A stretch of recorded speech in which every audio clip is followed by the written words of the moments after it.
আবার ওই কালো গিলাফ দেখলে, মদিনার ওই সবুজ গম্বুজ দেখলে কলিজা ঠান্ডা হয়ে যায়, চোখ সুখ পাবে, চোখের তৃপ্তি হবে, দেখার মজা মিলবে।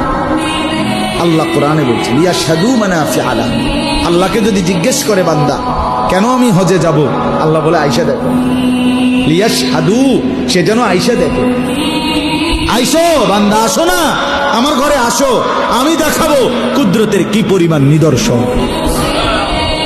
দেখবা কদম কদম, পরতে পরতে আমার নিদর্শন, আমার ঘর দেখবা, আমার কালো গিলাফ দেখবা, হাজরে আসওয়াদ দেখবা, আমার ঘরের দরজা দেখবা, মাকামে ইব্রাহিম দেখবা, জমজম দেখবা, সাফা মারওয়ায় ঘুরবা, মিনায় যাবা, আরাফায় যাবা, মুজদালিফায় যাবা, আমি তোমারে ঘুরাবো, ঘুরাইতে ঘুরাইতে গুনাহ মাফ করে একদম মায়ের পেটে নতুন বাচ্চা বের হয় যেভাবে, নিষ্পাপ বানায় দেবো।